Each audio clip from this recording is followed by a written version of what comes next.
สวัสดีครับอาจารย์ครับ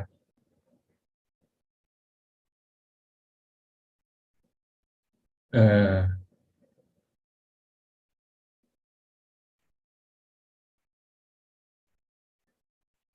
อ๋อครับครับน่าจะเป็นที่มุมกล้องครับอาจารย์เพราะว่าเพราะว่าแสงเนี่ยน่าจะลงมาจากทางขวานะมันก็เลยทำให้มีเป็นสีลุ้งขึ้นมานะฮะแต่กล้องคิดว่าน่าจะเป็นแค่กล้องนะกล้องเดียวนะฮะครับครับครับ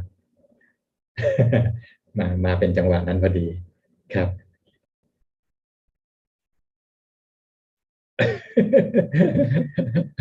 ไม่มีไม่มีครับครับโอเคครับครับ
Greetings, everybody. Welcome to another Dharma meeting where we will discuss the Buddhist practices of charity, morality, and meditation. Everyone who is interested are welcome to join. We will start with our first participant, which is Felicia Chan. Felicia.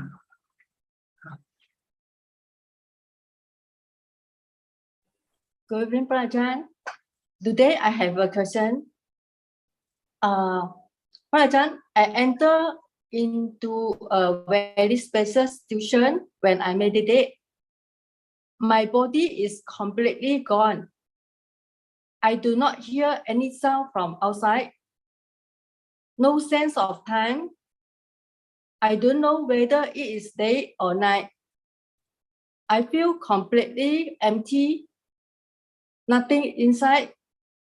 Only left with awareness, peace, and happiness.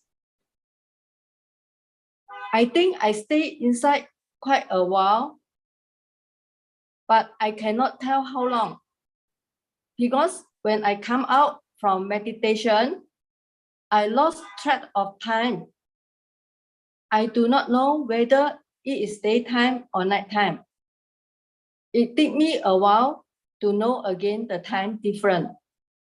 Ajaan, may I know why this happened?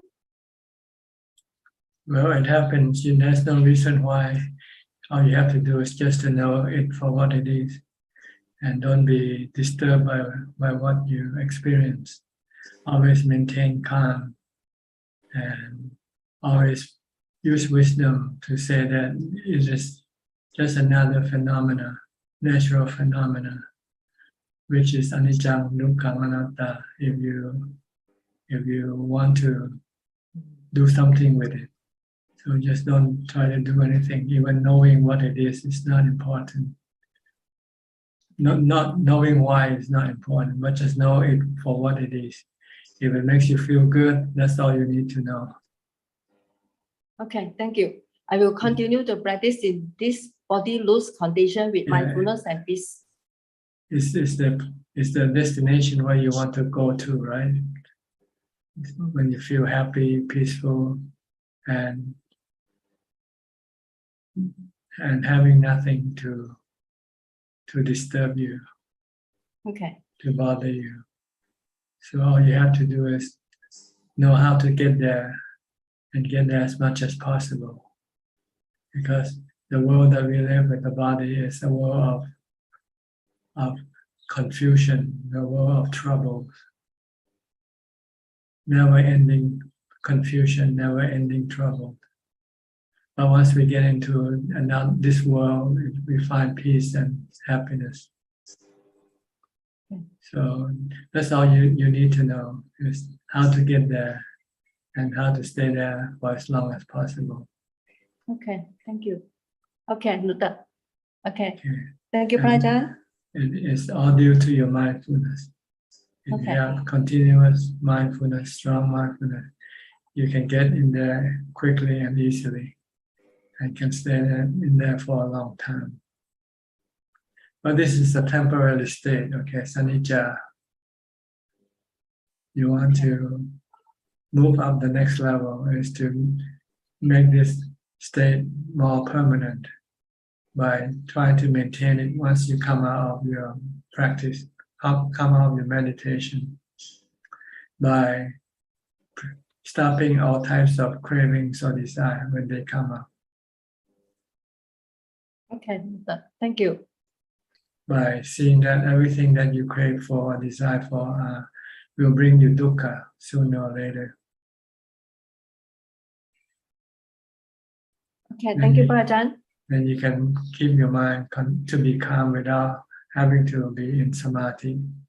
You can be calm when you come outside of samadhi also, if you have wisdom to get rid of your defilement when they come up. Okay, good. Okay, thank you. Sadhu, sadhu. Next, Yok Bay from New York. How's the Big Apple? How's the Big Apple? Confusing, huh? Yeah, still confusing because so many things happen for you. Yeah. And yeah, today I have two questions report to my friend, right? One is the guy they have the good knowledge, smart people. One day they become the dimension. Why it's happened like that? Well, because when you get older, I guess your mind becomes lazier and it stops to remember things. No, always happen. Why the good knowledge people have this happen? I don't know. Yeah. Well, because they don't try to maintain mindfulness. If you keep maintaining mindfulness, then you will not have dementia or Alzheimer. Yes, yeah. So mindfulness is very important in order to maintain your memory. Yeah, it's true. Yeah, it's true. Yeah. So try to stay putto, putto, putto, stay alert. But when you lose mindfulness, you become like somebody sleepy. And when you're sleepy, you don't want to think or remember anything. Oh, okay. Yeah. So you have to keep your mind constantly alert with mindfulness. So that's why we are happy still and teaching our Buddhas. So, and also the next question, right? Also my friend too. And then when she a child, right? Her mind at least 24 hours not sleeping on her mind. The mind is very clearly, but she not feel tired. When she go to check a doctor, the doctor said that it's nothing happened. Why she had something like that? There's no reason why. You don't need to know why. Just know how to deal with it. That's better. And the way to deal with it is to be happy with it. Do you Don't be think I'm sorry. dealing with the situation by staying happy, by accepting the situation. Okay, if you don't go to sleep, be happy with that. Don't have any desire to be different from what happened. So no need to know why. You should know how. You need to know how to deal with things when they happen. Don't need to know why. When they happen, the best way to deal with everything is equanimity. Yes, it's true. Yeah. Okay, then there is nothing you have to do once you have equanimity. Your mind can be happy regardless of whatever happens.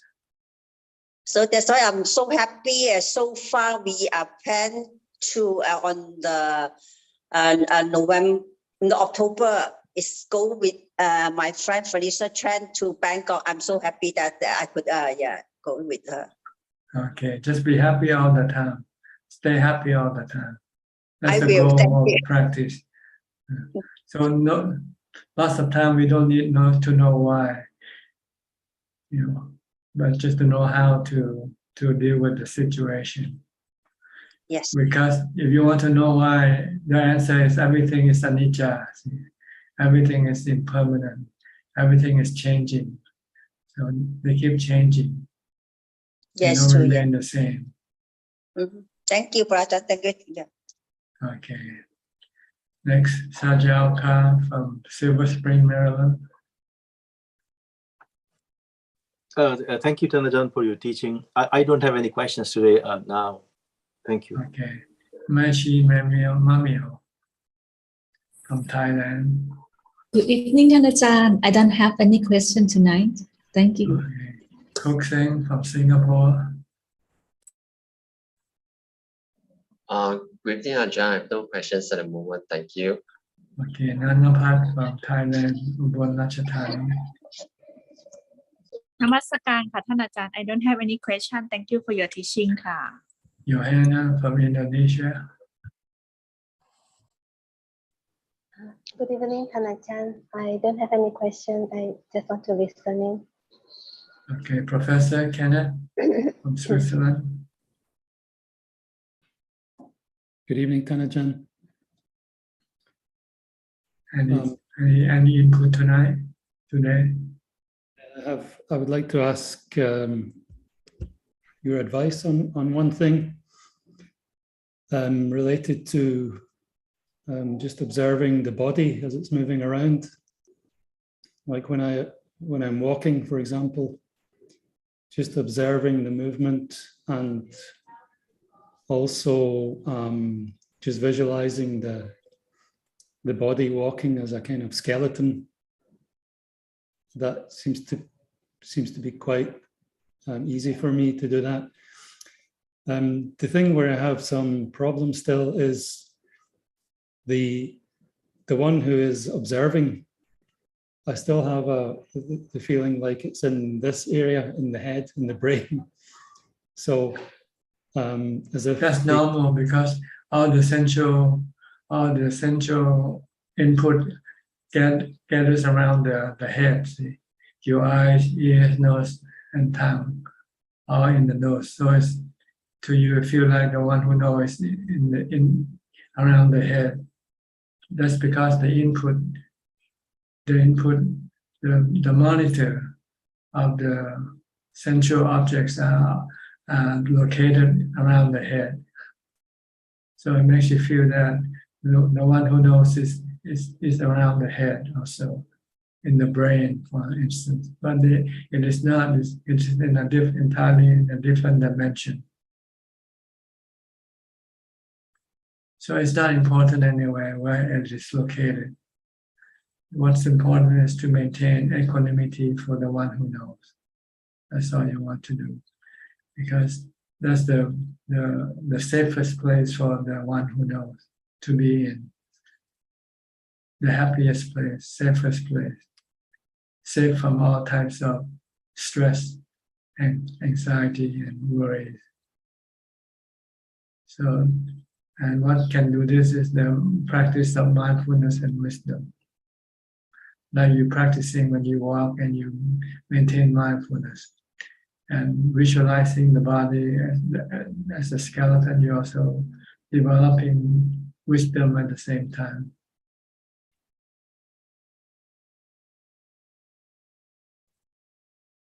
So the goal is to take control of your thoughts, because your thought is the one that is creating all types of stress for the one who knows. Because due to the lack of wisdom, the lack of mindfulness. So when there's no mindfulness, then the thinking has a free reign.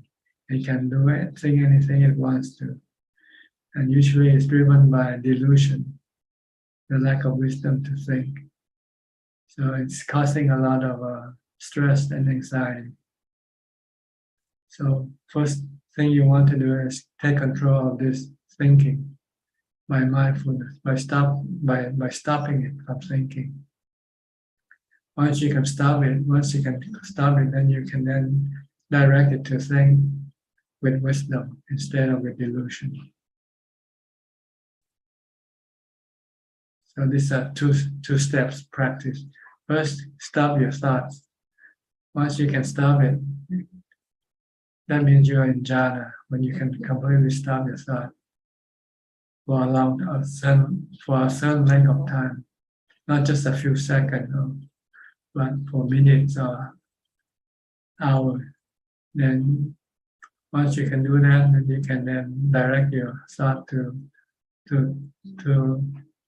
think properly, to think truly of the true nature of things, as opposed to what it used to think.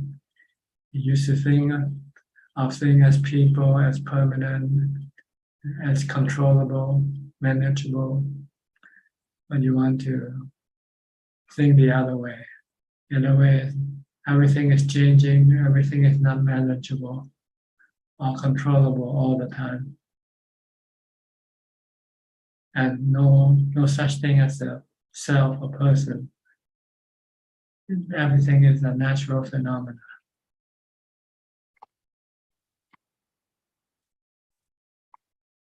So this is what we want to retrain the mind, to see things as they are, rather than what we think they are, what we've been programmed to think they are by our delusion. When you see a body, instead of thinking as a human, as a person, you should think as a combination of the four elements.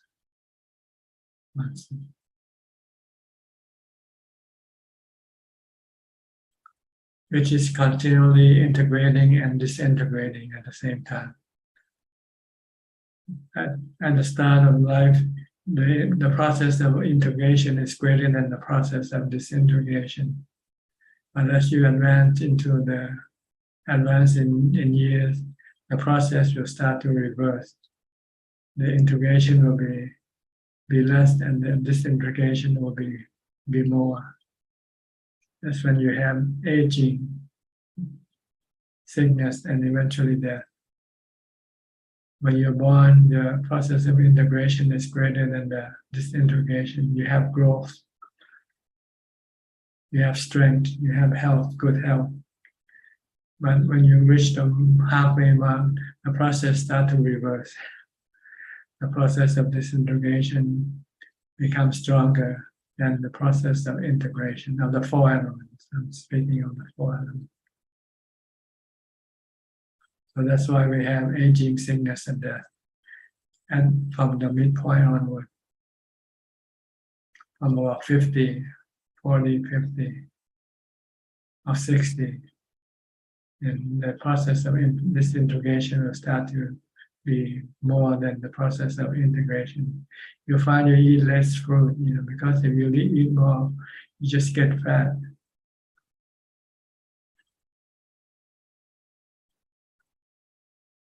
But don't get any healthier by getting fat.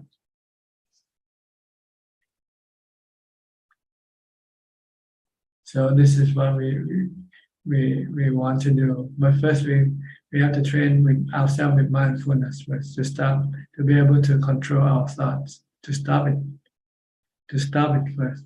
Once we can stop it, then it means we can control it. We can tell it to think in the direction we want it to think, like anicca, anatta, dukkha.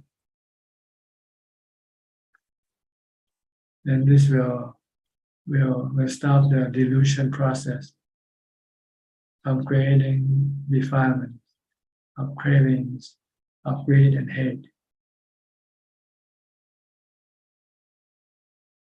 And eventually all the delusion will be eliminated. When delusion is eliminated, the followers of delusion, which is the greed and hatred, will then also disappear. Then the one who knows will then become free from the influence of the greed, hate, and delusion.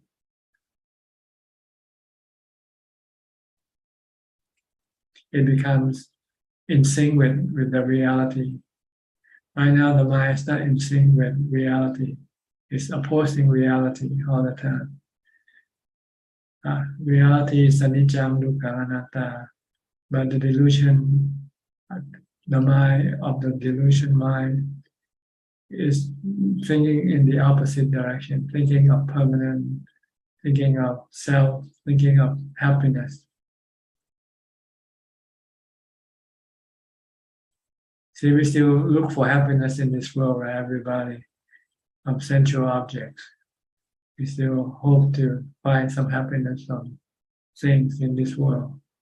But if you look at them deeply, you will see that they are false happiness because they are temporarily and they are not under our control.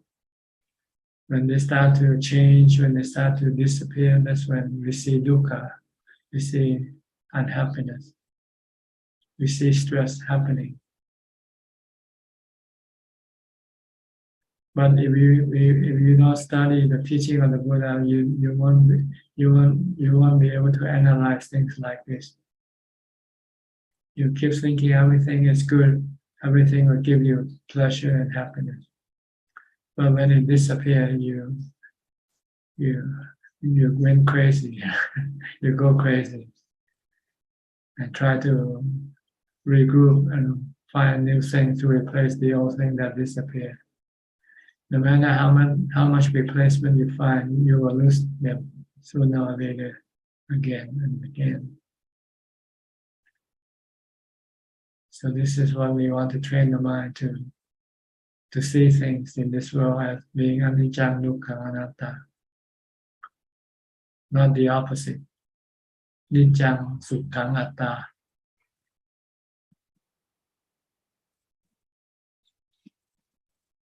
Okay, so right now try to stop thinking, take control of your thoughts, and go into jhana, go into a different world, a world where there is nothing, emptiness.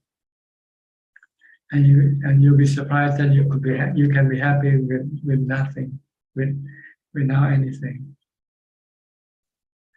And once you have discovered this, then you say, "Oh, I can give up everything now. I can give up all my possession, my sensual pleasure, and everything, because I find something better in my meditation."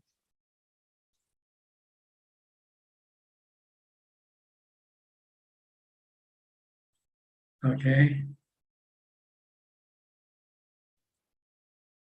Anything else? Oh, you turn off your microphone. I see. I turned off my microphone and I couldn't turn it back on. But thank you very much for that detailed answer. It's very clear. Okay. Keep practicing mindfulness for now. This is the starting point for everybody, really. Okay. Next, Kafailim from Malaysia. Good day to you, Ajaan. I have no question today. Okay. Eugene from Taiwan.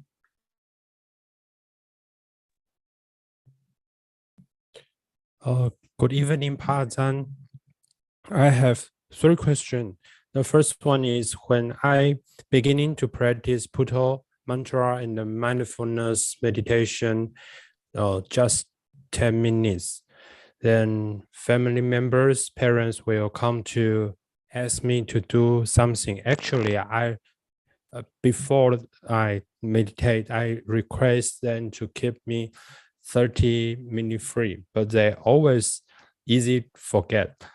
But it's strange. If I watch video or search something on Facebook all afternoon, they will not come to ask me to do something. But when I want to practice mindfulness meditation, they will come in. So sometimes I will feel a little bit deep consciousness, have a little bit angry, but I know angry is not a good thing for meditators. So how could I do the correct practice, do the metta practice at that moment? Well, you're angry because you could not get what you wanted. See? So you have to lower your expectation. Don't expect to get anything. If they let you sit for 5 minutes, okay. If they let you sit for 1 minute, okay. But you can always go back and do it again once you finish what they ask you to do. Or better, if you really want to meditate, then you go in the room and lock yourself in the room and put earplugs in your ear. If not, then you have to go somewhere where you will not be disturbed.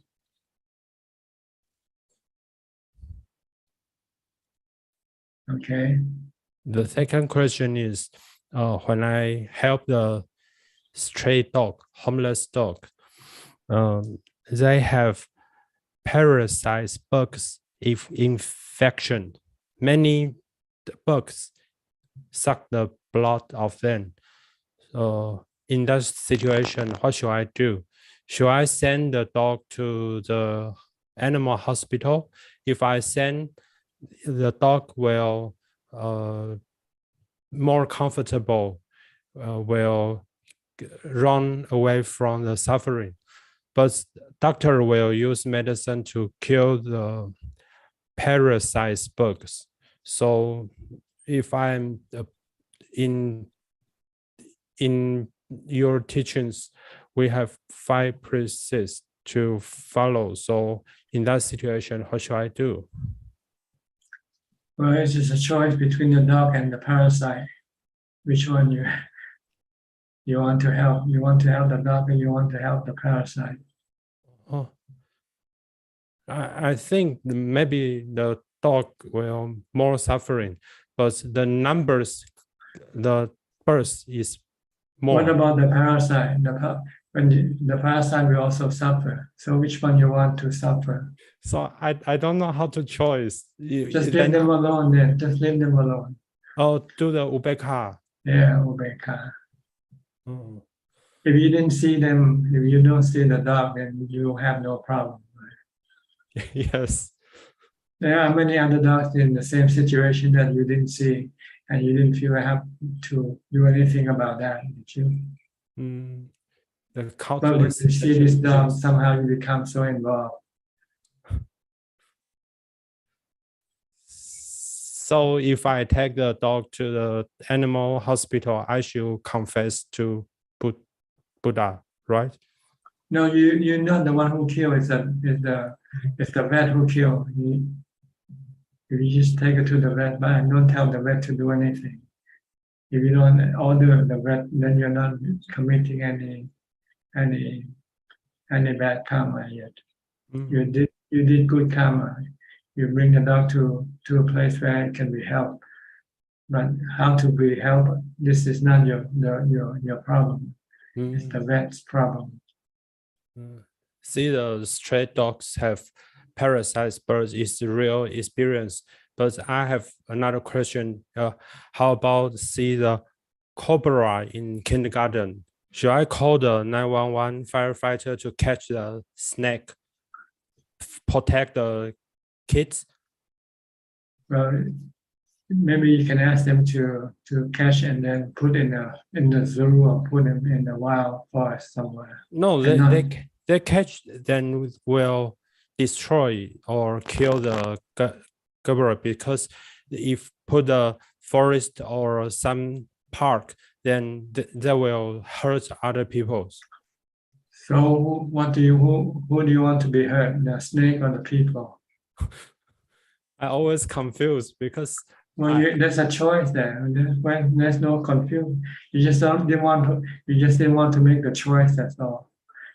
You want to have your cake and eat it too, but you cannot have the cake and eat it too. You either have the cake and you don't eat, or you eat and you don't have the cake anymore. The practice Ubeka is the best way. That's right. The thing is the karma. Everybody who are born in this world have karma to pay. Sooner or later they will be dead. You, me, and everybody will have to pay our karma one day. But we don't have to do it. Let karma do it for us. When we practice charity or metta, this question will appear or become a problem for me. For example, I do them in a groups, many people's different personality. If I benefit one, benefit Mr. A, then B or C will angry because they didn't get the benefication. Then do ubeka. If you think you do something and you hurt somebody else and you don't do it, yes, or try to do someplace else, go someplace else, do with somebody else. That will not hurt anybody. Then finally, I do nothing, right? No, not necessarily. You can help people and doesn't make any other people unhappy. Like I'm helping you now, I'm not making anybody unhappy. Right? Yes. Or maybe I'm making your parents unhappy because you're spending time talking to me now. But that's the business, right? You didn't do I didn't do anything directly to hurt them. It's them who doesn't like what you're doing, and that makes them angry. I don't want to make anybody angry or get hurt. So finally, I always do nothing. Not necessarily. If you have to eat, and when you eat and somebody get angry, what you gonna do? You just have to say ubeka, right? What can I do? I have to eat. And my eating doesn't hurt anybody, but if you feel bad about me eating, then that's your business, right? Yes, I understand. Thank you, Okay. Ajaan. You for wisdom. I have no wisdom about the situation. Thank you. Okay. So final, the third question. In Taiwan, some temples have rules, principles. For example, you only can follow one Dharma teachers, one Gamathan, one meditation way or meditation skill, or you only can read one sutra, because you must pay 100% attention to learn Dharma or the practice skill. So if you follow many teachers, you will get confused. So in Taiwan, some temples have rules. If you join the meditation groups or this temple, you must follow only one teacher, one Gamathan, and only read one sutra. But is it a correct way in original Buddha teaching? Well, it depends on the teacher. If there's a rule, then you have to. If you want to study with that teacher, then you have to accept that rule. But if you don't want to accept that rule, then you go look for a new teacher. That's all. There are teachers who doesn't set any rules, just let it be. Then for you to decide.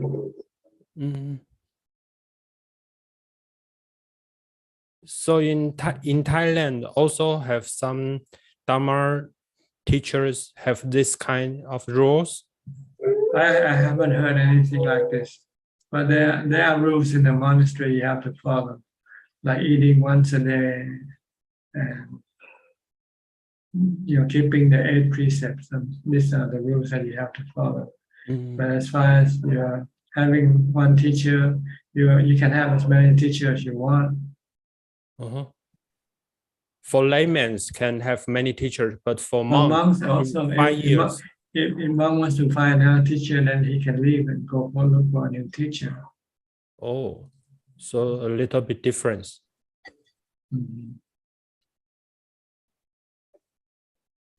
So it depends on each individual monastery. If you join an organization, then you have to follow the rules of the organization. Because I think sometimes this way is have reasons for modern society people, because we have too many informations. For me, sometimes do puto, sometimes want to do asupa, sometimes want to do the anapana. So it will not pay attention 100% energy to achieve it, right? You have to try it out for yourself and prove it for yourself. Okay, I will continue try to understand which way is best for me. That's right. Okay. Thank you very much, Pa Ajaan. Okay, you're welcome. Belinda from Singapore. Good, Ajaan. No questions for now. Okay. Anand, Garika, Michelle, Adelaide from Udon Thani, Thailand. Good evening, Ajaan. I have no special question. No question, just listening. I was just when you say that you have to be mindful and you don't get Alzheimer. And I was thinking about those Arat who has Alzheimer or who has completely lost memory. And I know some of them. Yeah, because you're lazy. When you get older, you tend to be lazy to be more mindful. The Arat? I'm speaking about Arat. Arat. Yeah. Completely awakened. Kuba Ajaan. Kuba Ajaan. Yeah. They have full mindfulness all the time. So they don't have dementia or Alzheimer. I know some who have. If they have, that means they're not enlightened. You can have people, you can be ordained for many years, but if you don't practice hard enough, you can still have dementia. So it depends. You cannot just judge by their age, how long they've been ordained. They are recognized as Arat. Ajaan. For that, I'm a little bit, I don't understand because they are recognized as a Harat. What do you mean the Harat? Totally awakened. Totally awakened. Finish Dharma war. No more life. Finished. Okay, Arahant. Yeah. Okay, then what? They get dementia? Yeah, dementia, but for example, Lompo Song, and there were a big scandal in Thailand because people were accusing him things which were not true, and now they try to protect him and saying that it's not true, but he has an Alzheimer, and they try to protect him as much as they can. and other I know personally. Another one, Lompo Sri Siritaro. He cannot even recognize people, you know, and since 2 years his state has Well, this is not dementia. You can lose some memory, but you still maintain your ability to know what's going on. You can forget names or dates and things like that. Even people. But you don't forget what you're doing in the moment. You know exactly what you are doing. Yeah, that's true. Because I was very impressed by. It was very interesting for me. I was very impressed to see people like that who have completely lost memory at the point not recognizing people, you know, but which are still so alert. It's incredible, so alert. And I was really amazed, you know, by that. It was really something very inspiring and very beautiful. Well, see, Ajaan Mahabua used to say, someone asked about Arahant, whether they can lose some memory, and say yes. He said Arahant can forget names and dates and places. Yeah. But are there anything that Arahant don't forget? And he said yes. Arahant don't forget the Four Noble Truths or the three characteristics of existence. Anicca, Dukkha, Anatta. Okay.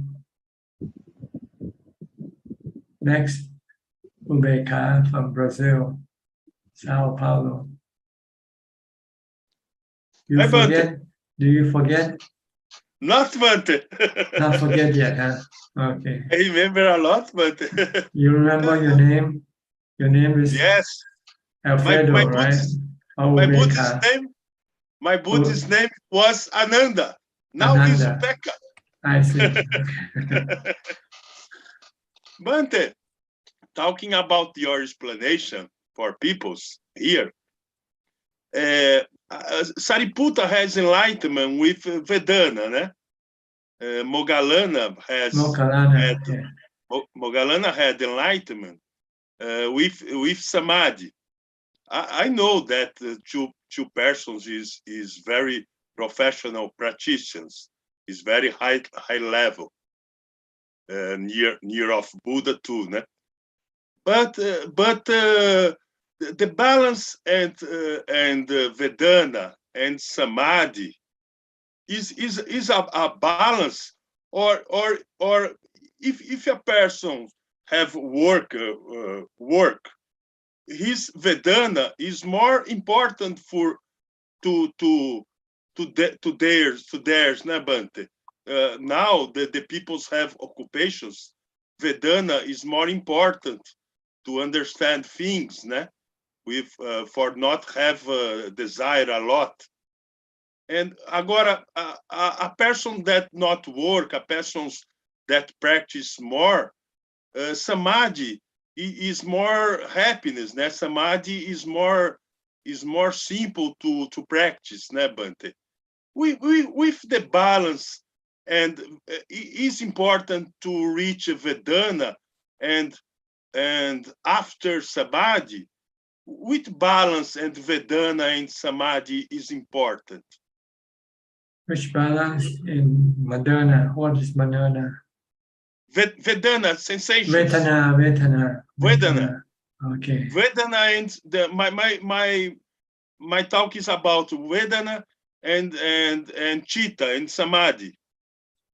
Vedana and Chitta. Which balance is important at Vedana and Chitta? These are not balanced. These are problem you have to deal with. The body, you have to deal with the body. You have to deal with the Vedana, and you have to deal with the Chitta by understanding their nature. They are all anicca, dukkha, anatta. So you have to leave them alone. Leave the body alone, leave Vedana alone, leave the Chitta alone. Because you cannot control them.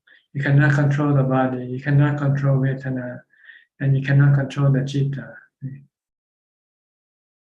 So once you let go of your desire to control them, then you have peace. You have Nibbana. Understand? Our problem is we want to control our Vedana. We want to control our body. We want to control our mind. Yes. But the peoples are different, né, Bante? Moggallana prefers Samadhi. Sariputta prefer Vedana. No, it doesn't mean they prefer. They are more experienced or more expert in different. Sariputta is more expert in wisdom, and Moggallana is more an expert on Samadhi, meaning he has special psychic powers, like recollecting lives, reading the mind of other people, contacting spiritual beings. These are special psychic power that you can achieve from Samadhi. But for the practice of enlightenment, you don't need this special psychic power. All you need is just the fourth jhana. So Sariputta only go to the fourth jhana, and he didn't want to spend more time with Samadhi practice. So he goes into the investigation mode and analytical mode of the mind.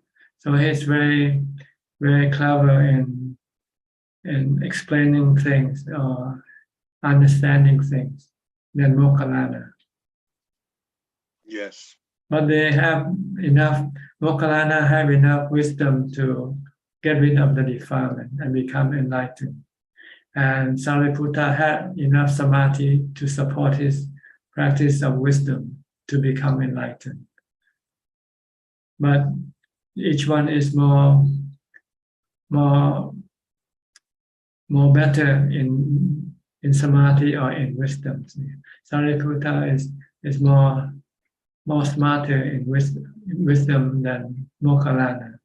But Moggallana is smarter than Sariputta on samadhi. That's what it means. Yes. Okay. Yes. But they have enough samadhi and wisdom to become enlightened. Yes. Both are important. Yes, it's like when you study in the university, you have different subjects, right? You might do better in physics than in mathematics or in history, but you pass all this subject, but with different level of score. Yes. You might have 100% mathematics, and you have 90% physics, and you have 50% history or for instance. But they're enough to keep you to pass the subject. Yes. Understand the difference between samadhi and wisdom.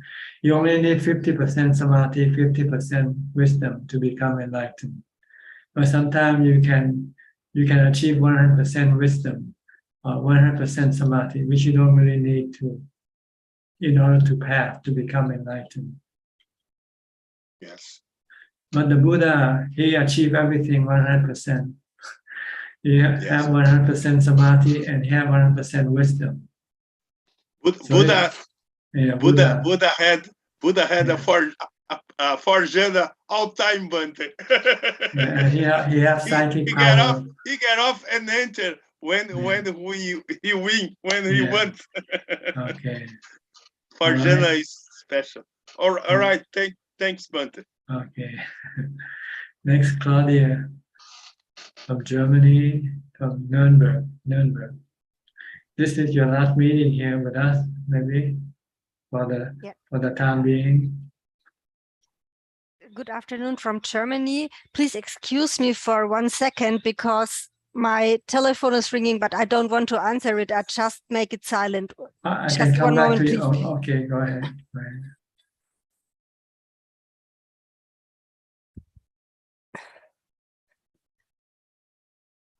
Good afternoon from Germany. So this is probably my last participation on Zoom until November or December. Okay. When you have your vacation. Yes, I had my vacation and I have it 1 week longer because last week I fell sick with COVID. So actually I should started going back to work today, but my doctor ordered me still to remain at home and to recover from COVID. Okay, how's the symptom? Bad or not? Bad. I had it really bad. Yeah. Yeah. I took it as a Dharma practice in patience, but it was a tough practice. Yeah, it's like an examination you have to go through. Yeah. Yeah, it was. Which is good. At least you know what to do with the situation. Maintain mindfulness and equanimity. Yeah. I did my best, but of course, I wasn't always patient. So the first day, I was patient. Then I wanted that the symptoms disappear, but I always kept reminding myself, anatta, anicca, and dukkha. That's right. Yeah. And it helps you to make you calmer. Yeah. To not accept restless, it. Not restless or agitated. Well, of course, sometimes I was restless.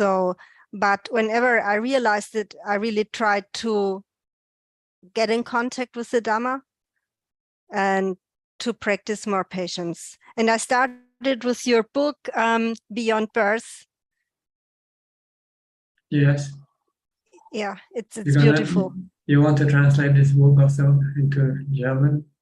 Yes. Yes. Yes. Good. Yeah. Okay.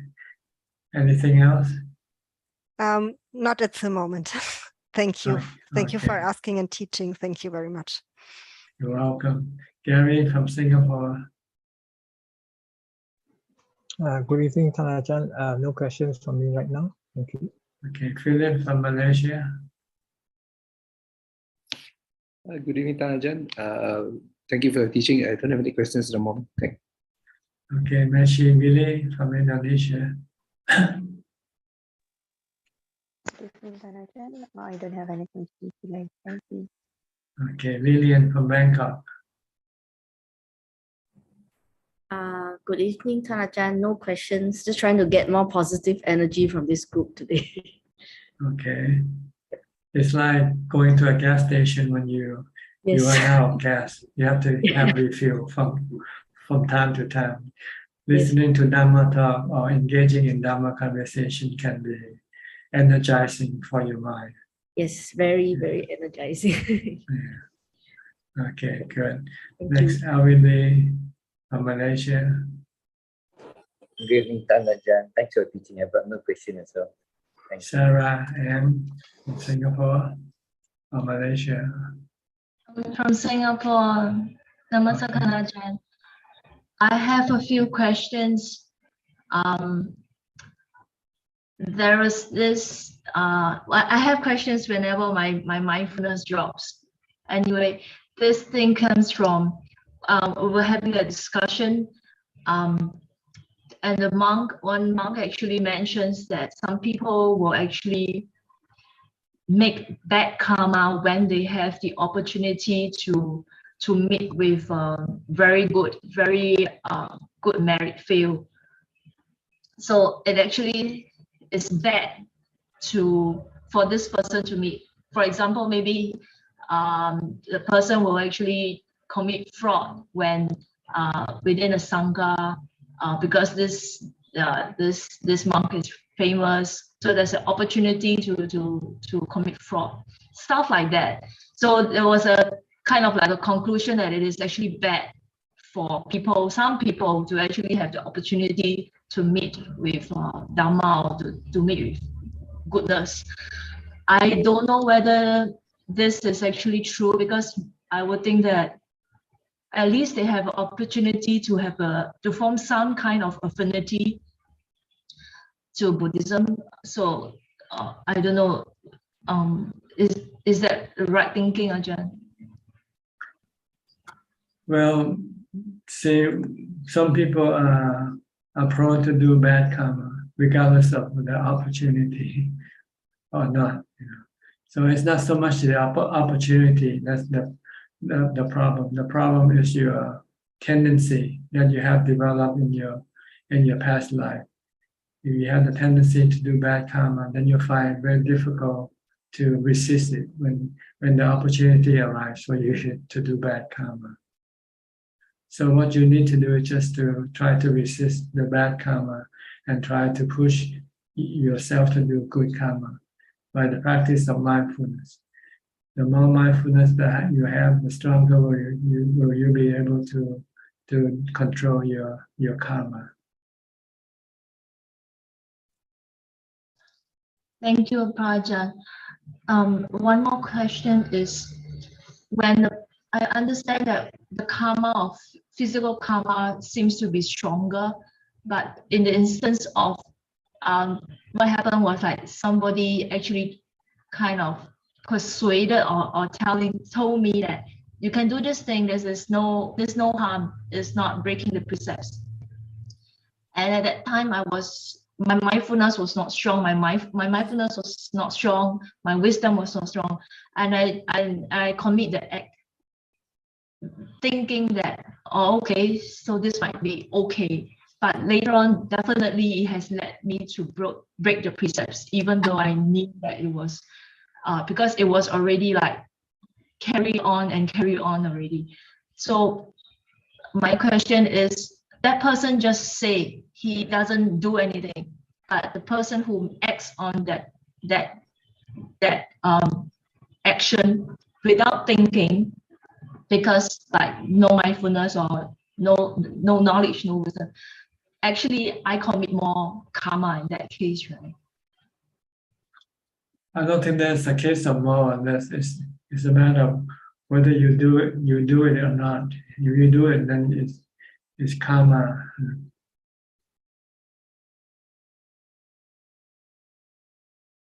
Try to study the precept if you're not sure what is good or bad action or karma. It's a lack of education that might cause you to do bad karma by thinking it's not bad karma. So if you normally the rule is, if you're not sure whether it's good or bad karma, then don't do it.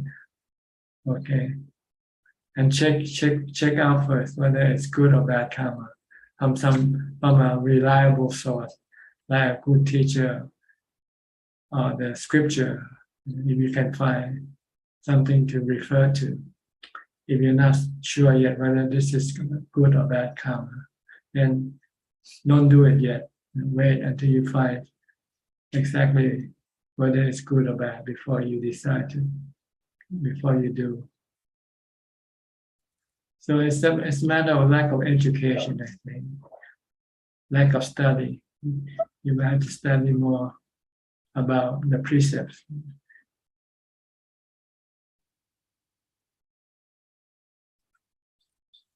Yes, Rajan, thank you so much. Then this Hiri Otapa actually caused me to, I dare not do anything, like a lot of times, like, because I knew that I made a mistake. Eventually, I knew there was a mistake that I did. Yeah, it's better not to do it and be sorry later when you do it. Yeah. Then, but this seems to like, it's also, it doesn't help me to think that I can be better. It actually makes me think that, oh yeah, I'm going to always make mistake, and then I dare not move forward.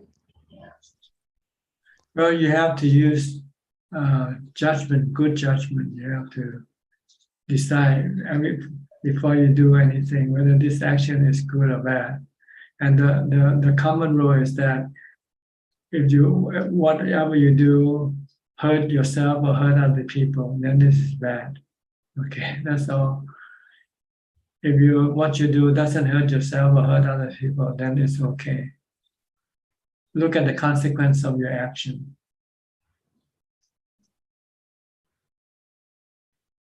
And If what you're gonna do benefit yourself or benefit other people, then go ahead, do it.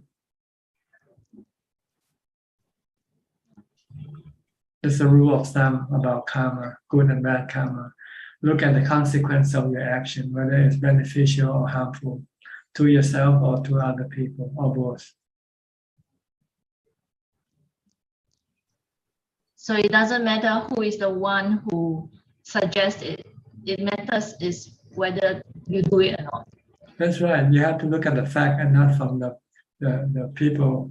The Buddha said, don't listen to people. Don't believe in them because they say, because everybody thinks this is right. Maybe everybody could be wrong.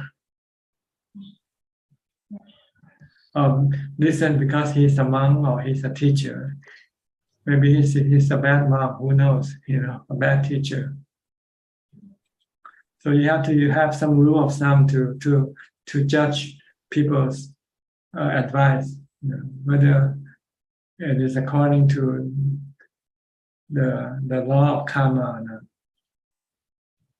So the law of karma states generally that your action is good when you benefit and not hurt other people or yourself.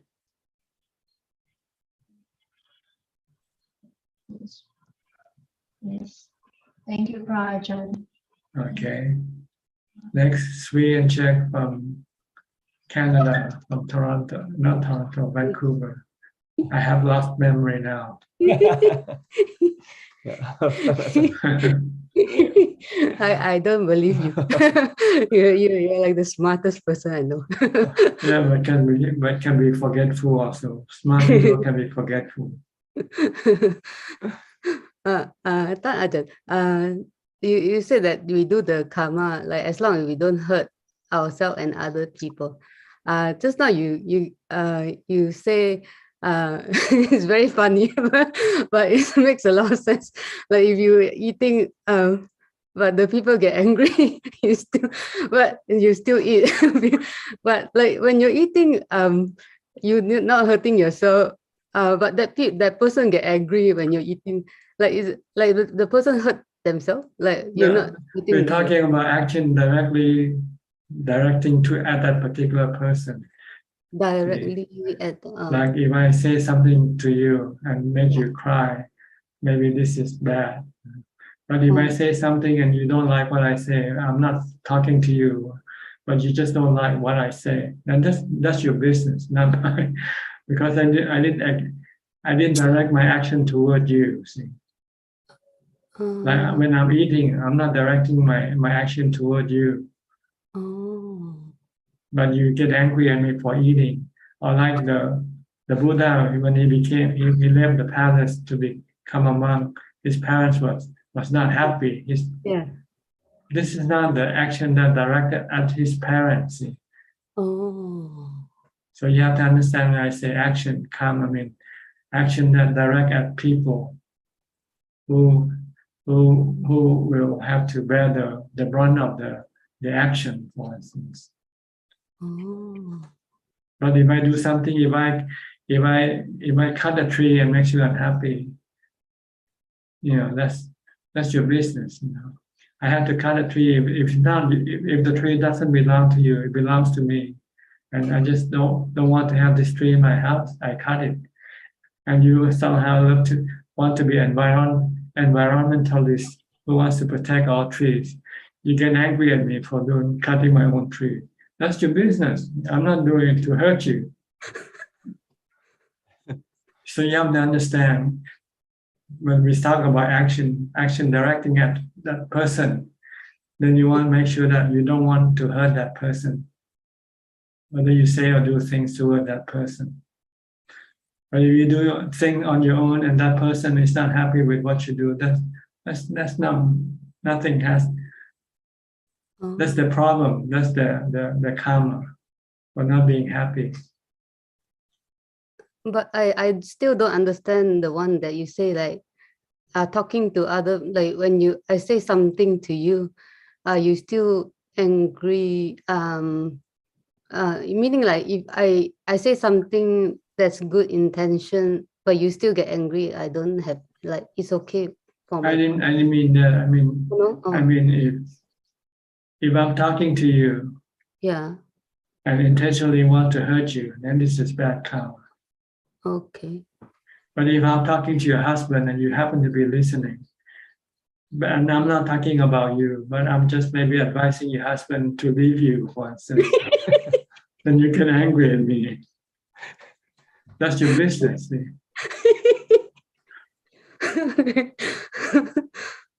Oh, oh. Okay. Okay. I tried to, like,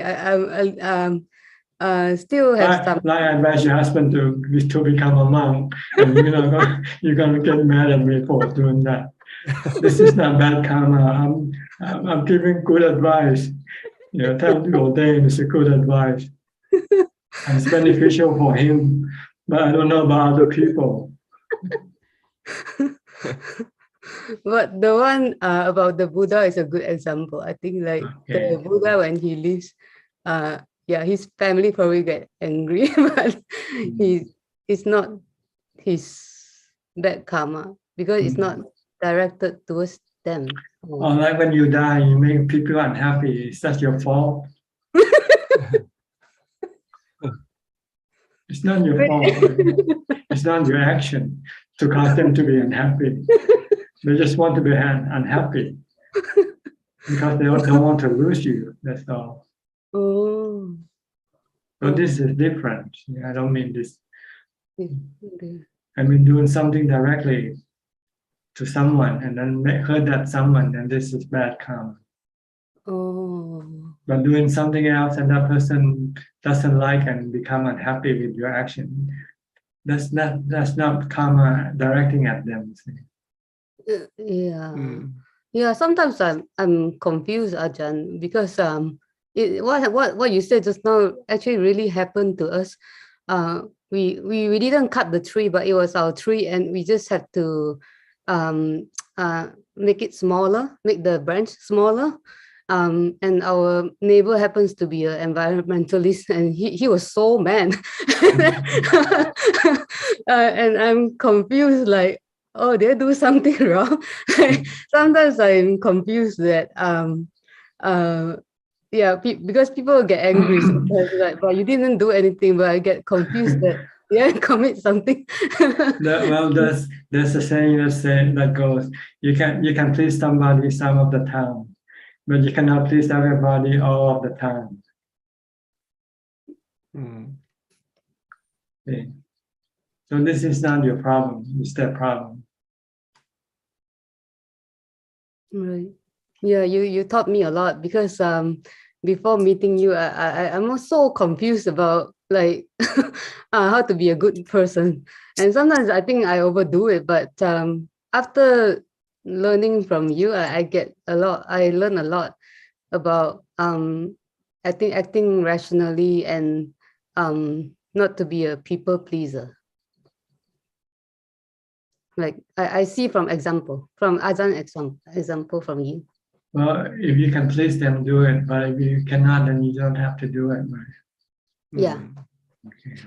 And that helps a lot. Like make me a lot happier and less burden. Like not burdensome. Yeah, we tend to go on the extreme. We don't know the middle way. Yeah. I don't know the middle way, but I learned from your example a lot, Ajahn. Like I see how you act and how you you have to use logic, think logically, rationally, rather than emotionally. Oh. When you become emotionally, you tend to be extreme. But when you are rational, you tend to be moderate.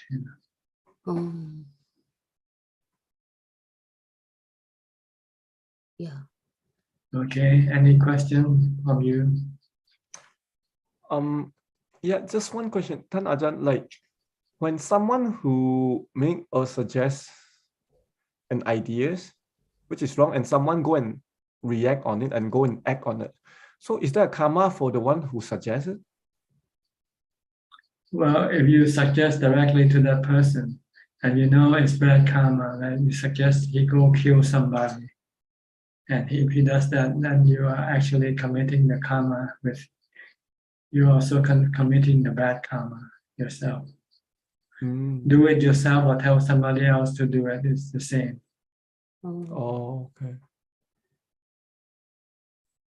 Yeah. That's only my question. Thank you, Ajaan. Like when you, in Thailand, we have a seafood restaurant where they have live fish in the tank. And you go and tell the waiter, I want this fish fried for me. And even though you didn't kill the fish yourself, you already committed the bad karma of killing. Equally with the one who killed the fish for you. Do it yourself or tell somebody else to do it for you. You are equally. Yeah. So same like same bad karma, same. Okay. Okay, anything else?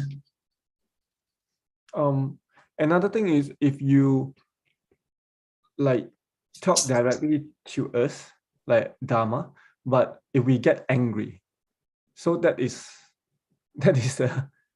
that's your problem because that's my maybe because why I say you don't like. Sometimes I talk about death and people are not happy with listening to that. Yeah. I know people who stop coming to see me after they talk to me, and I told them the truth and they're not happy with the truth because the truth hurt them. So they don't want to listen to me anymore. Ajaan, do they have bad karma? Like if I don't want to listen to you? Yeah, that's the illusion. That means they don't want to accept the reality. They don't want to accept truth.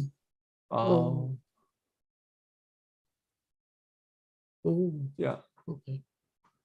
They don't want to accept anicca, dukkha, anatta. They still want everything to be rosy, beautiful, and happy forever. Which is not the truth, right? Yeah. Some people like to hear monk give them blessing. Oh, may you have a long life, healthy life, and live forever happily ever after. This is sadhu, sadhu, sadhu. But that's like lying to them, right? But it's not considered lying. We consider it to be well wishes, of good intention. Yeah. Sometimes you do it to make people feel happy, right? Like the lay people. Well, that's the normal thing for monks to say when people come. They want to get blessing. Yeah. But you say, oh, be rich, be beautiful forever. And they say, thank you, thank you. You tell them the truth then. If you tell the truth, you're gonna get old, get sick, and die. They won't come to you for any blessing. Except you are the somebody who look for the truth, and you keep coming back because you like it. Yeah. Because it reminds you of the truth and then tells you to get ready, prepared for the truth. When you're prepared, then you will not be affected when the truth happens to you. Well, I appreciate it very much. Yeah. Okay. Thank you, Ajaan. I'll go to the next participant. Who else? I see. Sulan, you're next. Tonight you're a bit earlier than normal. Yeah, Ajaan, today I end work earlier, then I'm back home earlier also. Yeah, happy to see you again, Ajaan. Okay, you have any question tonight? Oh, I having gastric. Then like today the whole day I feeling stomach very pain, like now also I feel stomach pain. There's Ajaan, aging sickness. Oh. These are things we cannot avoid. The Buddha said we're supposed to contemplate every day that having been born, we are subjected to aging, sickness, and death. So when things happen, then you will not feel bad. You say, oh, this is normal. Oh, but still feeling painful. Yeah, this is part of life. You just have to learn to live with the pain. Okay. That's what we are trained to do, trained to live with the unpleasant things that we don't like to live with. But we are forced to live with. We cannot run away from it. So it's better to learn to how to live with it happily. You can be happy with all this unpleasant thing happening to you.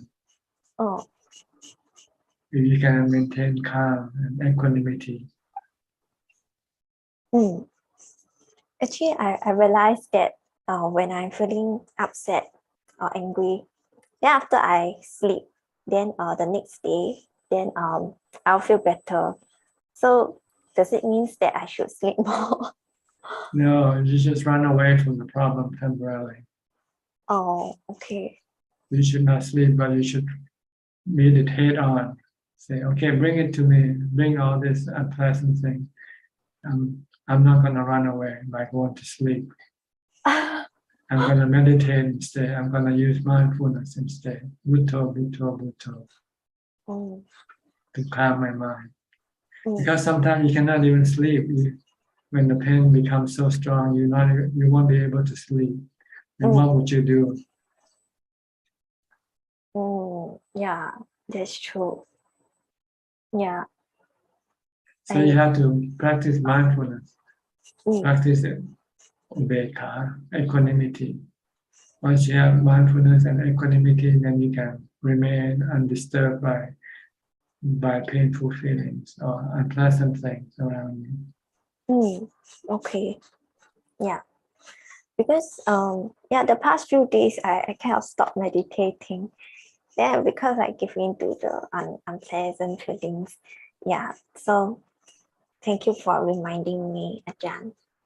Yeah, you have to keep practicing, because if you don't, then when things happen, you will not be able to do it. Okay. Okay. Yeah. Oh yeah. Is that all for tonight so far? One last question. Go ahead.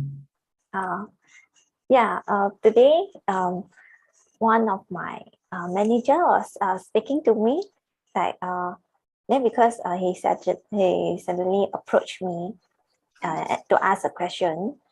Then I was still sitting in my chair, so I wasn't sure if I should stand up to answer or sit down to answer. So like I don't know, like there are moments where I don't know how should I have better reacted. Yeah, then it makes me feel disturbed, like my mind will get disturbed, or thinking whether did I responded in a skillful way. Should I have done this better, or should I have done that better? Oh, these are small things, but I don't know why the mind still get disturbed by this. Yeah, and it just like make a big thing out of it, and I will actually think of it. Yeah, like the whole day. Yeah. That's because you don't have mindfulness to stop this silly thinking. But you're thinking silly, then you should stop by using mindfulness. Bhutto, bhutto, bhutto. Okay. Yeah. Okay. Bhutto is a very good tool to calm your mind, to tame your mind. Okay. Okay. Yeah. Okay. All right. Thank you, Ajaan. Next is Rusli, I think Rusli from Indonesia. Evening, Ajaan. I don't have any question tonight. Thank you, Ajaan. Okay, Evie also from Indonesia. Namo Buddhaya, Ajahn. Can Ajahn hear me? Yes, perfectly tonight. Ajahn, I want to ask about food. May I know what is Ajahn think if when Ajahn are eating and this food is delicious, do Ajahn still label this food as delicious or this just natural? Nothing. No, you just look whether you are attached to it or not, whether you want more the next time or not. That's all. So when Ajahn eat the good food, Ajahn just feel natural. If you just don't have any reaction, then there's no need to worry about it. Just eat and fill up your stomach. Once it's gone, it's gone. You forget about it. And once you finish eating, you don't dream about the next meal. Delicious or not delicious, just the same. Anicca, everything comes and goes. Okay. So if oh, this is delicious. Oh, that is not delicious. Is that the sound of the defilement? Who say? No, it depends on whether if you like them or not like them. Then you have this is defilement. But if you know that it's delicious or not, this is considered wisdom. Can still be wisdom. Just labeling delicious or not delicious is not the part of defilement. No, it's liking them or not liking them. This is the path of defilement. Like or dislike is the part of defilement. Yes. If we but label, knowing good or bad, right or wrong, this is not defilement. This is wisdom. And if we have the attachment to wanting again, this is the part of defilement. Yes, this is craving already, wanting. Okay, Ajahn, I have one question, and I don't like someone, Ajahn. This is defilement. If you don't like someone, this is defilement already. Yeah, this is the defilement, but it's very hard to remove this no like the person, Ajahn. How to do? You have no equanimity. You have to keep practicing mindfulness and meditation.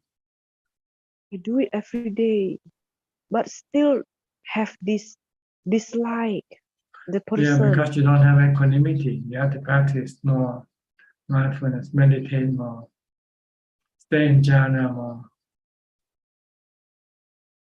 Yeah. Okay.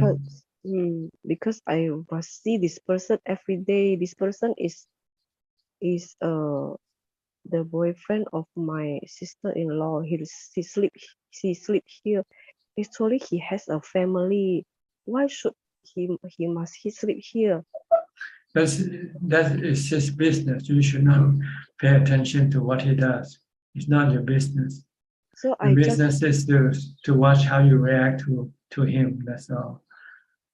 I know talking. I just walk away. Don't want to see. Walk away. You don't have to walk away. You just have to stop your dislike. And just tell yourself that this is not your business to judge him. Yeah. So your business is to judge. Your business is to judge yourself, not to judge other people. So if I judge like this, just this people, I don't like these people. Is that can make me got a bad karma? Yes, because then you might say something bad to the person you don't like, or do something to that person if you don't like that person. No, I guarantee I will not speak not good speech. So I just quiet. I don't do anything. It's just the heart no like this person. So I just walk away. Don't want to see. Walk away is not solving the problem. Walk away just temporarily avoid the problem. Yeah, that is maybe for me that is the very good thing I can do. The best thing is to stay non-reactive when you meet anything or anybody. You don't have to walk away. But if you could not remain non-reactive, then you might have to walk away remove yourself from the situation first. But this doesn't solve the problem. No, there is no solve the problem. Yes, it's true. So if I walk away, can I do bad karma for myself? No, you're not doing any bad karma when you walk away. I just don't want to see this person, don't want to watch anything about him. I don't want to get involved or talking or anything. I don't want to get involved. I just walk away. No bad karma, all right, Ajahn. So that this is the very good thing I can do now, because I still cannot erase this dislike behavior. Okay. Do it your way. My way is to meditate. Yeah. Mindfulness and meditation. And so the best advice from Ajahn is, please teach me how to erase this dislike behavior, Ajahn. Mindfulness, meditation, I keep saying this, and you just don't seem to hear what I say. You just want to hear what you want to hear. So every time I say something like this, you don't hear. Mindfulness for what, Ajahn? For my body moving? Mindfulness for your meditation, so you can have equanimity. So see, the person is just natural. Yes, when you have equanimity, then you don't have like or dislike. Yeah. Okay. Yeah, Ajahn, thank you, Ajahn. All right. Next, Kagan So from Penang. Good evening. Ajahn, I tried to save life for one small breath few days ago. Can you speak louder? Can you quiet? I tried to save one small breath few days ago. She was actually injured by the cats at my brother's house, so I bring the birds back to my apartment. Then her size is so small and hide inside my, apartment. I cannot find her. One day, unfortunately, I found that she passed away this morning. Maybe that because she did not have any food and she passed away.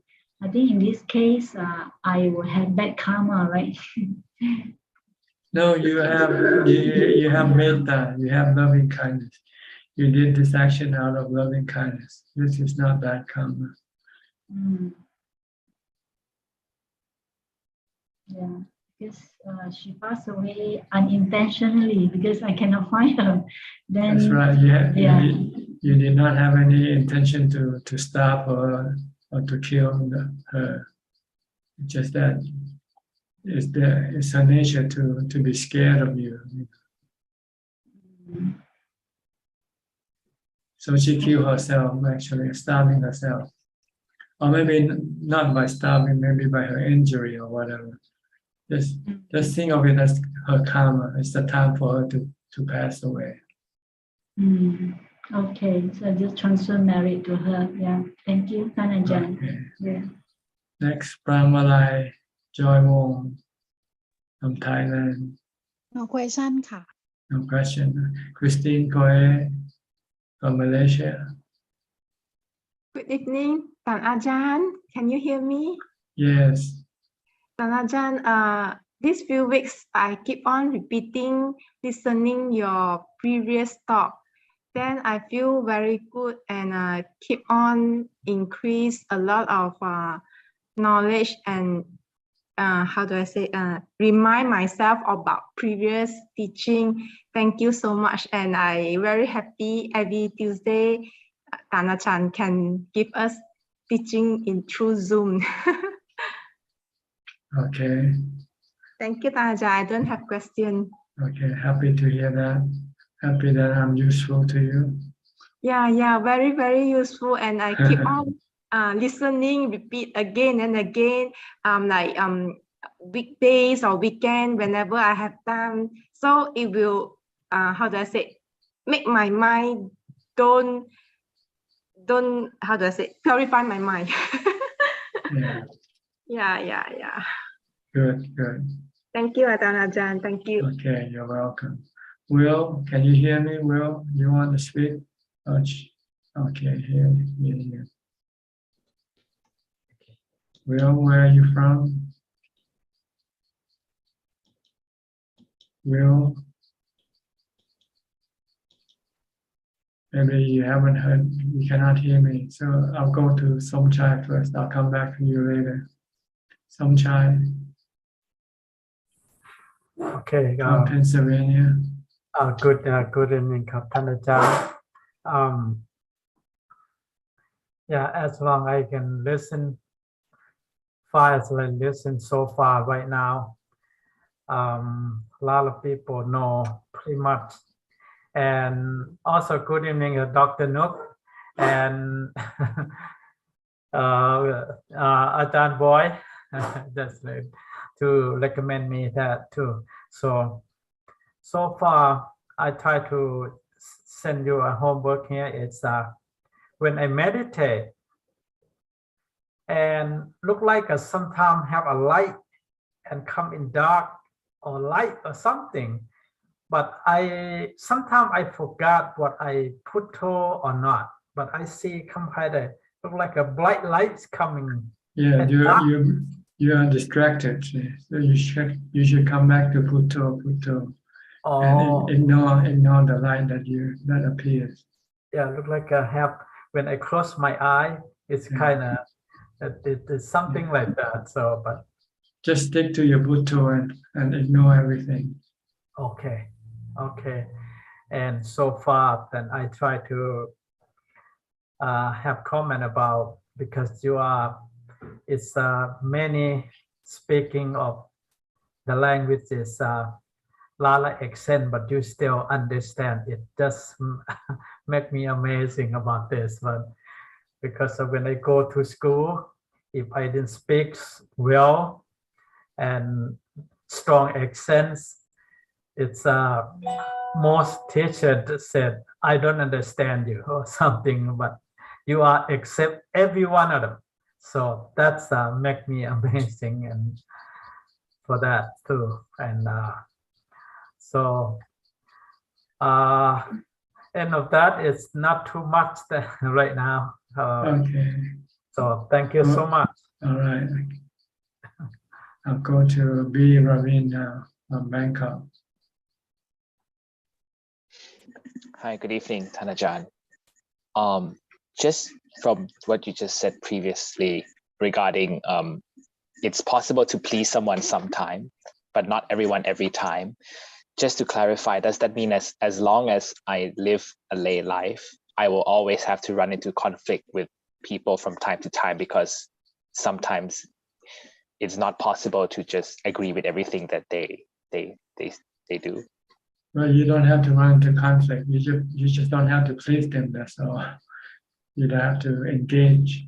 You just say politely, sorry, you cannot do it. But you don't have to get into any confrontation with anybody.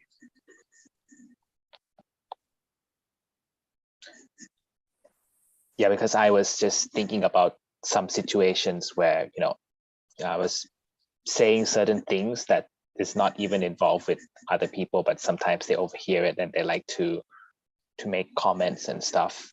Is this something that we just have to accept that, okay, they might not like what we say, but you cannot control them. Let's just That's right. That's the way the world is. You fool people with different opinions, and what you say might not be something that they like to hear or think the same way that you do. But we don't have to attack that person when he or she says something opposite from what you believe. For instance, you just have to accept that this is people's right.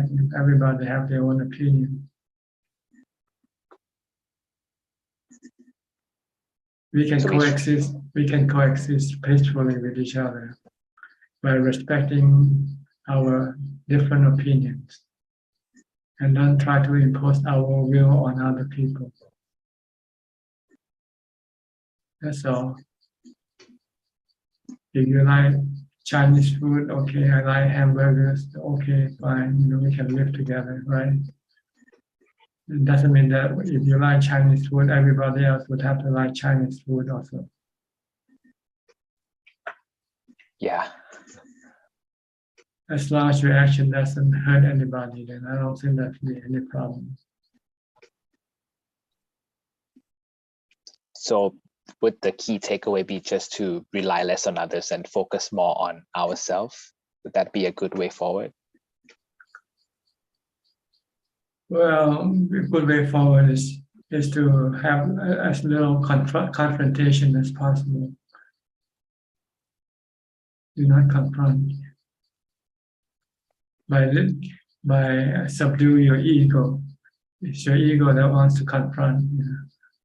So think of yourself as a servant, then you won't confront with anybody if you think everybody else is your boss. And you say, yes, sir, yes, sir, yes, master. That thing is okay, fine, fine. Wow, I never thought of it that way until Ajaan mentioned, be a servant to everyone. Yeah. The Buddha said, treat yourself like dirt, like the earth. And people step on, people step on the earth, and the earth doesn't feel anything. So you just feel yourself like somebody very low, like a slave or a servant or something like that.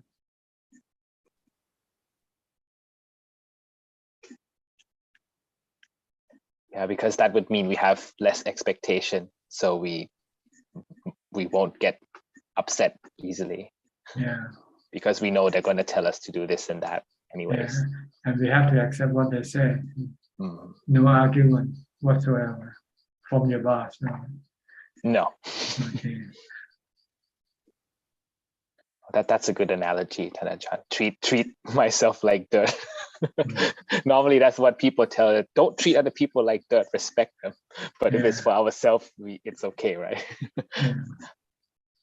So you don't expect any respect from anybody.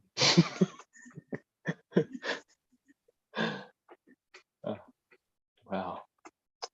So that is profound, Ajaan. I have to try that out now because I never thought of it that way. But stay grounded, basically. Yeah, stay on the ground. Ajaan, just one more question. When I do body contemplation, does this include seeing the 5 khandhas as impermanent as well? Well, but the body is part of the 5 khandhas. It's one of the 5 khandhas, which is the body. The other 4 are the mental khandhas, the Vedana, Sanya, Sankhara, Vijnana. But they are interacted, they are related.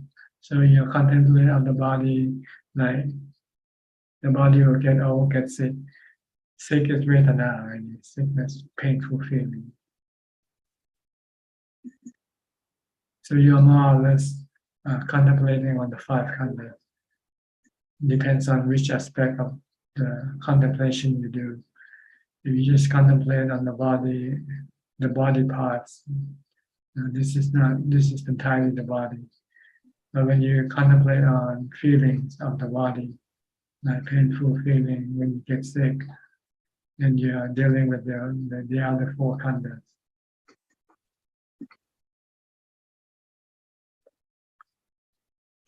So what you want to do is to let go of the body and the feelings that arise from the body. Physical feeling, painful feeling, especially painful feelings. The other feeling are no problem, you can live with it. But with the painful feeling, you tend to have aversion for it. And that aversion causes you dukkha, suffering, stress. If you can tame your mind and use equanimity, you can deal with your painful feeling.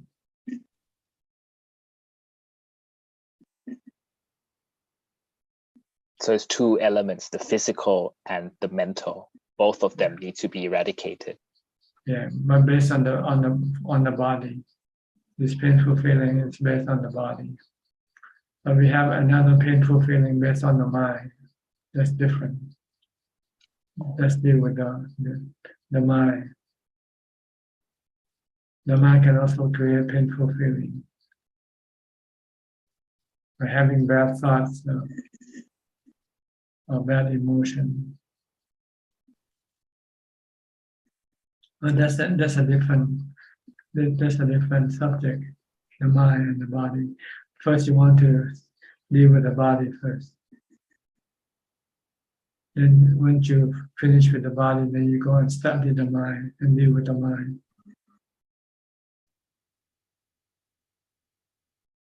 Okay?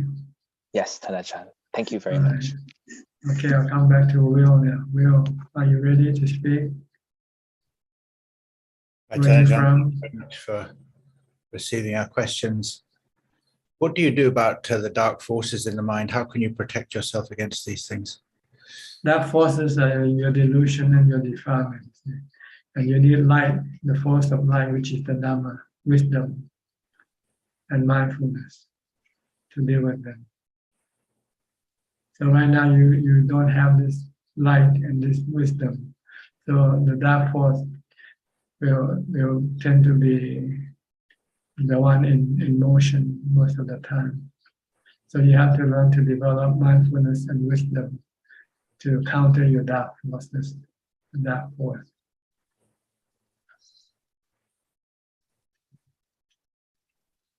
Understand? Yeah, I understand it, yes. Wisdom is to teach your mind the truth, and that everything is constantly changing, never the same, never stable, never reliable, and they are not under our control.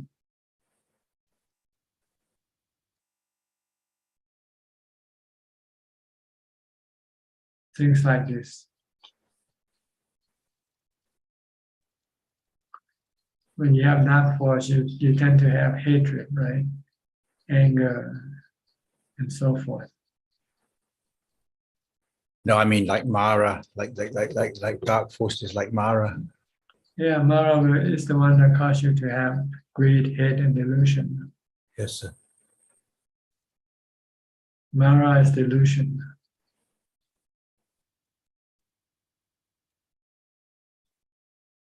Personification of ego, I think that's the translation of the word Mara. And ego arises from your greed, hate, and delusion action. Yes, sometimes Mara is described as like a being. Sometimes Mara is described as kilesa or defilement. Sometimes Mara is described as like a being or a person. Yeah, it's just a force of ego. Let's put it that way. Like killing, stealing. This is all considered to be Mara. Yeah, this is what I mean. Evil. Protection against the evil. That's why we need Dharma. The Dharma, like keeping the precept to block the evil force. If you have strong sila morality, then you can stop the evil force from getting into action. Yes. That's why that is essential that we keep the 5 precepts at all times, if possible. Yes. Yeah, the 5 precepts opens the door. Breaking the 5 precepts opens the door to trouble. Yeah, that's right. Once you have no precept, then you can kill, you can steal, you can committing adultery, you can cheat and lie. But if you keep the precept, then you cannot do all these things. And then all the forces can come and attack you. Mm-hmm. Okay, thank you, sir. Okay, where are you from? UK. UK, okay. Can we write to you? Can we write to you personally or not? I have an assistant who will receive the email, and Yes, then they will relate to me whatever you want. I don't have the time to answer all the mail. thank you, sir. So you can write to my assistant Ajaan Suchart at gmail.com. It's in the website on Ajaan Suchart, my website called suchart.com. And you can just go to the contact page for the email address. I'll come in here and talk every Tuesday night. Yes, sir. Thank you, sir. Okay. All right. I think now is the time for the question from Facebook. Yes. Go We ahead. have, thank you. We have altogether this evening so far 6 questions. The first question is from Chitta. The first 4 questions is from Chitta Sati. Question number 1. Dear Ajaan, bowing to you. My schedule is always very tight. Sometimes I'm wondering and reflecting that if I'm a bit greedy for Dhamma practice without a real peaceful mind. Can Ajaan please comment? Thank you. Well, being greedy for Dhamma teaching is not defilement. It's good. It's a good thing to do. But you just have to be rational. That's all, whether you have the time for it or not. So you have to look at your time schedule, and then if you have the time to study Dhamma, then do it. If you don't have the time, then you have to wait until you have the time. The next question. The Theravada meditation style does not use a sitting cushion. I'm not sure how you could make your spine always straight. May I bring my own sitting cushion when I come to Kaushi On? Thank you. I think better not to use any cushion at all. You should practice naturally without having any physical support. And just sit on the floor, anywhere. It doesn't matter so much whether your spine will be straight all the time. You just don't have as much external thing to support you, because then you end up relying on so many things. When in fact, when you meditate, you want to give up all support. You want to rely just on yourself alone. So I suggest you don't use any cushion when you sit and meditate. The next question. I will visit you in 1 month, and I'm watching those Sunday Alms Round videos to try to understand what kind of tasks laymen should serve. So basically, laymen help to collect the food from the hand of Sangha and put them in the van. Is this correct? Yes. The next question. Sorry, I never had this Bintabata experience before. In the last part of Sunday Alms Round video, there's always a long queue where some people are waiting to collect food distributed by laymen from the van. Is that some kind of charity to distribute food to those needy people? So Sangha collects food via Alms Round first, then distributes some food to these needy people. Is that correct? Well, that's not the goal. The goal is just to collect food for ourselves. But since then we have more than we can eat, then we share it with people who need them. That's all. But our goal is not to go on arms round to collect food and give to other people. Our goal is to collect food to feed ourselves. But if we have more than enough than we need, then we give away the rest. We don't store or keep food for the next day or anything like that. The next question is from Tae Eng Hua. Dear Ajaan, what is the Buddhist view for those suffering from dementia? It's a lack of mindfulness as far as I'm concerned, not developing mindfulness. So when your mindfulness weakens, then you start to losing memory, not be able to remember things. And the last question. I noticed that my reaction to things that used to bother me have reduced greatly, which I feel is good.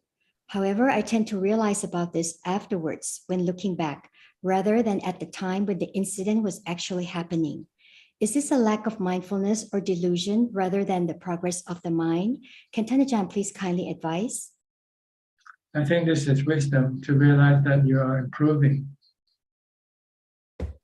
You don't have to know at the time when you deal with the situation, but afterwards when you look back and you say that you are dealing with things better than you used to do, it means you have wisdom to be able to differentiate between your practices. That your practice is improving and not declining. Is that all? Yes, that's all. Ka. Okay. We have a few more minutes left, about 10 minutes. Anybody would like to ask any more questions, you're welcome. Raise your hand and turn on your microphone. Eugene.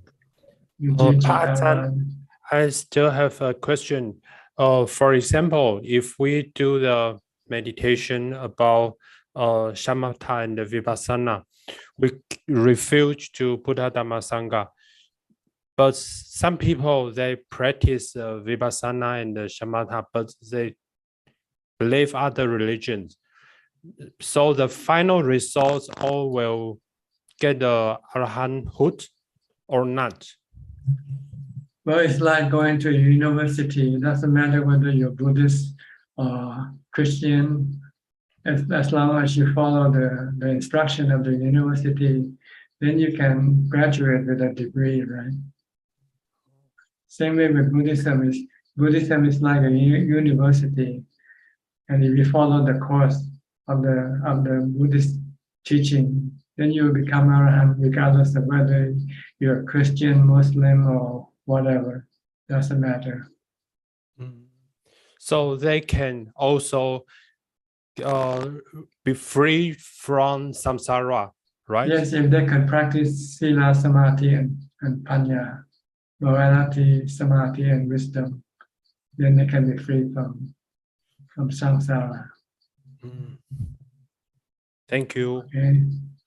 Alvin Lee. Regarding Do it again. Yeah, undo again.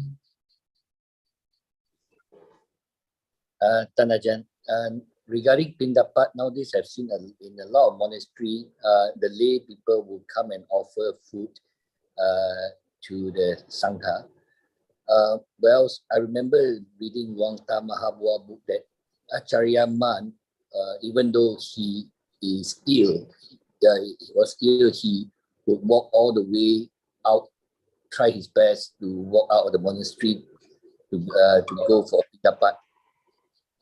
Is it what is your is it compulsory for monks to actually leave the monastery to go for Pindapat, Tanajan? This is Pindapat is considered to be a very important duty for monk to perform for the rest of his life if he can, unless if he is sick. Right. So you have to leave the monastery, right, for Pindapat usually. Unless you cannot, and then you have people who wants to give food to you, then they can come to the monastery to give food to you. But if you can walk to the village, then you go out to the village. You don't stay and wait for people to come unless you cannot go out anymore. Like when you're old and you cannot walk that far. Like Ajaan Man, first you will do normal route. You will go from the monastery to the village. But as soon as he became ill, he could no longer walk the whole length. So he just walked halfway to the village, and the villager come out halfway to give food at the halfway point. And then as his health deteriorated, he could no longer walk even halfway to the village. So that people come and give food at the temple and the monastery for him.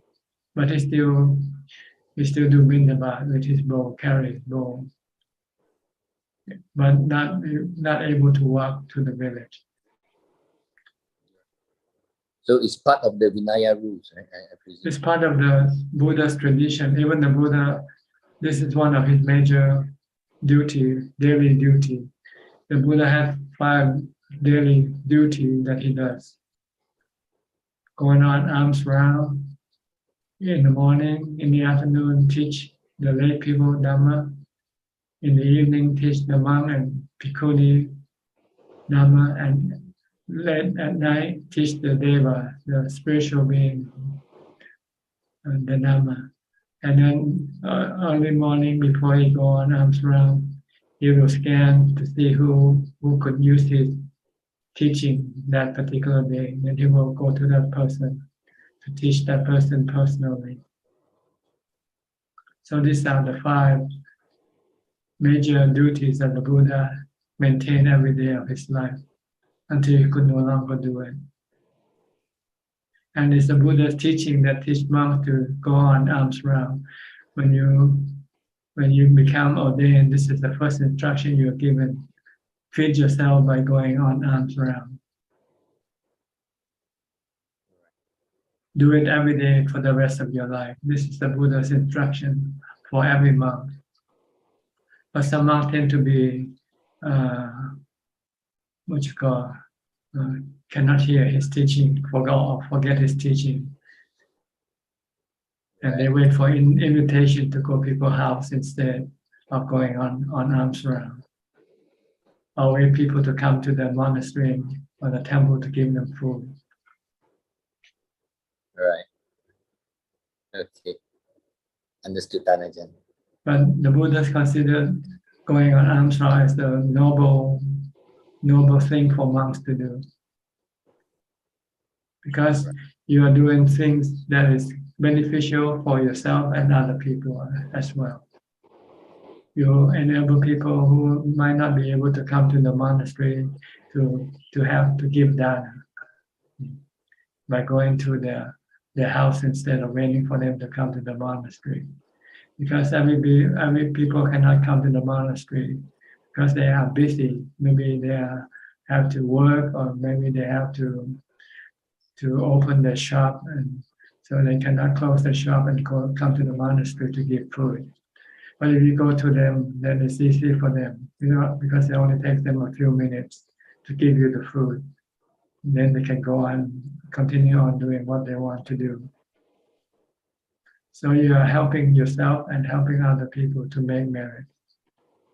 You help to feed yourself by going on arms round. And also you make people the opportunity to do dana, to give food.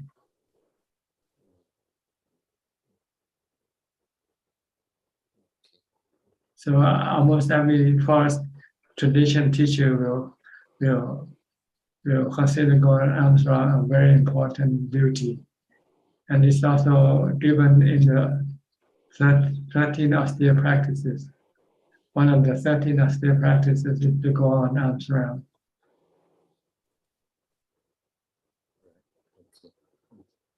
And one more question, Tanajan. Once all the food collected during arms round, and come back and to the monastery, before it's served, monks will have monks can have preference of what food they want to take for their own diet, right? It depends on which monastery you go to. Some monasteries won't allow you to choose any food. There's one monastery that takes all the food and put in. When you get all the food back in the monastery, then you put all the food in one pot and heat it up. Combine every food, and then share this food and put it in the bowl of each monk. So monk cannot choose what they eat because this is the rule of the monastery.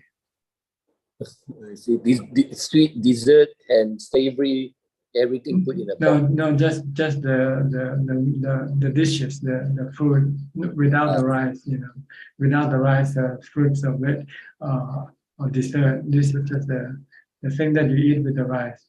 You might have fried fish, fried chicken, you have curry, or whatever. You put them all in the same pot and heat it up, and treat it like a new dish, one dish.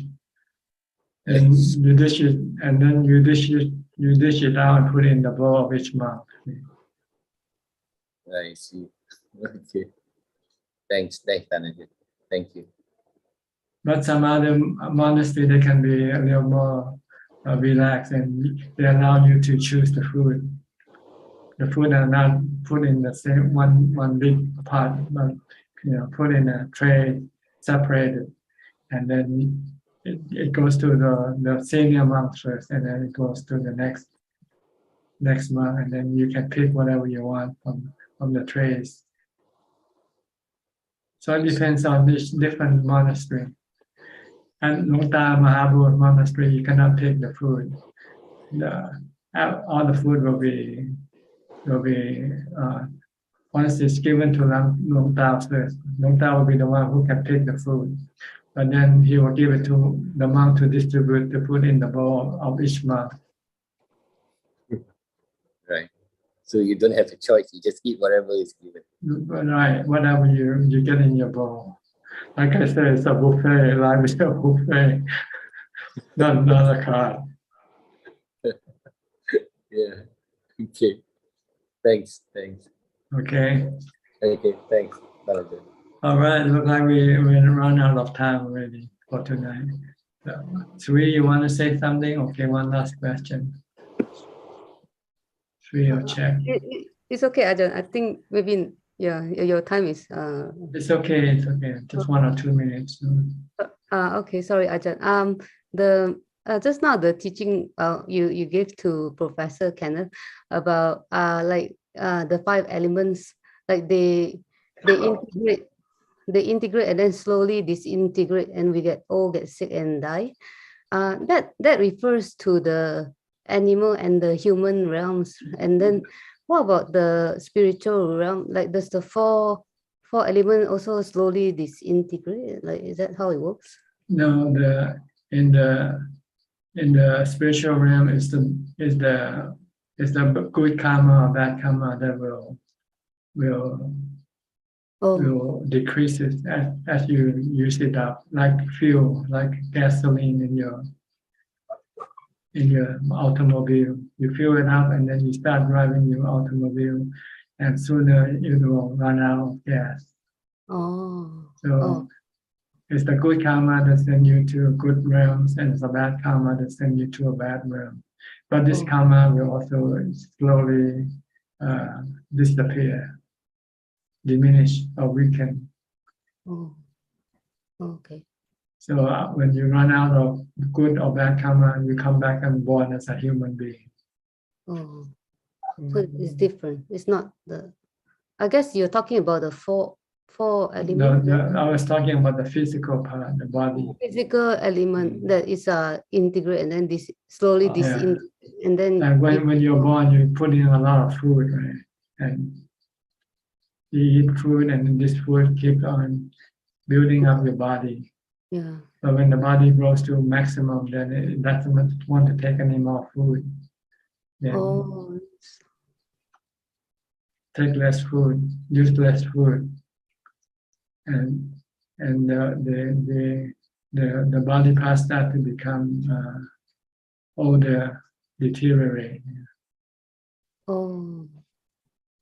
Okay. Okay. I misunderstood. Okay, you're talking about the physical, the body, the water, fire. Is that you're talking about? No. Yeah. I'm talking about the 4 elements that integrate to form the body.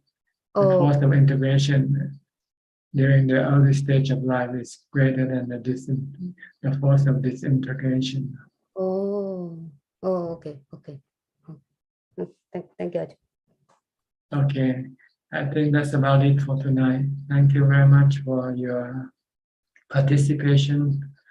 I hope this meeting can help you and benefit you and help you advance in your practice. In the meantime, please stay safe, stay mindful, and keep on practicing. And if all goes well, I'll see you at the same time next week. Thank you and goodbye. สาธุ สาธุ Thank you สา ค่ะ ธุ เจ้าค่ะ อาจารย์ ขอบคุณมากๆ Ajahn, Thank you, Ajahn. Ajahn. Good See you, Amin. evening. Thank you. Ajahn, Bye. Amin.